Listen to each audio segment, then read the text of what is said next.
กำลังจะเดินทางไปเซโปนสิออกไปเวียกอยู่เซโปนมื้อนี้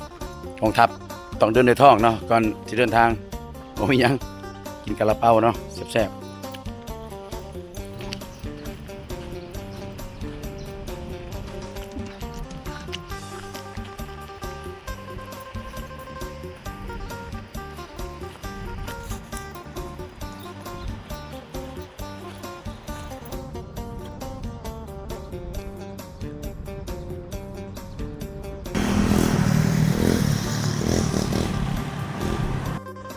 ตอนนี้กำลังรอถ่ารถเนาะรถโดยสารที่จะเดินทางไปเซโปนเนาะ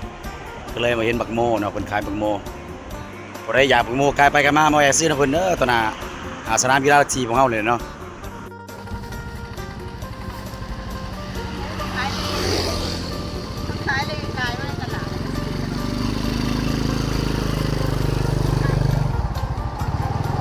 สำหรับบักโมเพิ่นเนาะมันก็มีหลายราคาเนาะมีตัวนี้แม่น 5,000 ตัวนี้เนาะตัวนี้ 10,000 30 40 50เนาะเป็น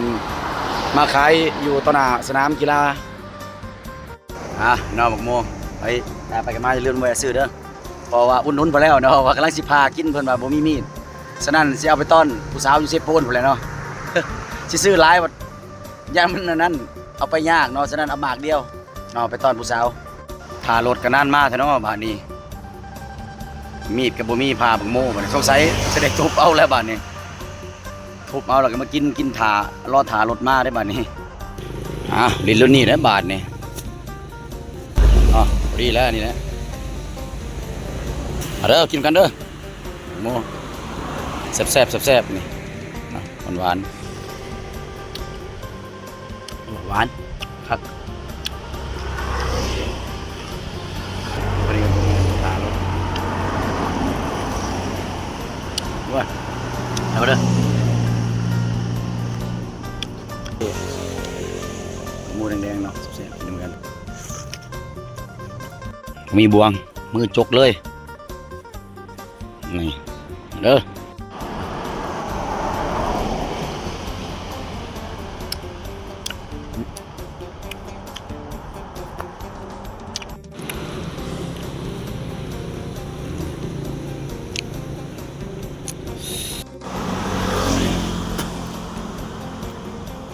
เดินทางต่อเซโปนเนาะแบบเดียวก็ไปเอาอุดมไซเลยเนาะแบบขี่รถไฟเลยกลับทางหลังเนาะทางกำลังเดินทางไปเซโปนแล้วเนาะเจอกันที่เซโปนเนาะเพราะว่ามื้ออื่นจะเข้าห้องประชุมเลยมื้ออื่นเนาะ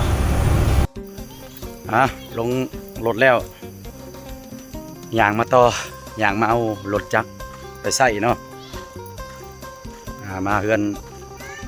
อาจารย์คูณเพิ่นได้รถแล้วเดินทางต่อชื่อว่าเป็นการฝึกอบรมเนาะเมนเตอร์ไว้คำปรึกษาให้แก่เด็กหญิงจำนวน10บ้านเป้าหมายของโครงการสหประชาชาติ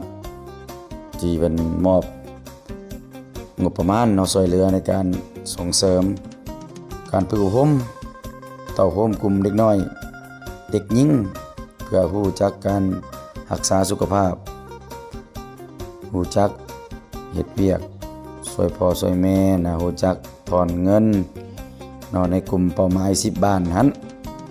เพราะว่าเป็นกลุ่มเป้าหมาย10บ้านที่อยู่ห่างไกลซอกหลีกของเมืองเซโปนสำหรับผู้ที่มาฝึกอบรมนี้แม่น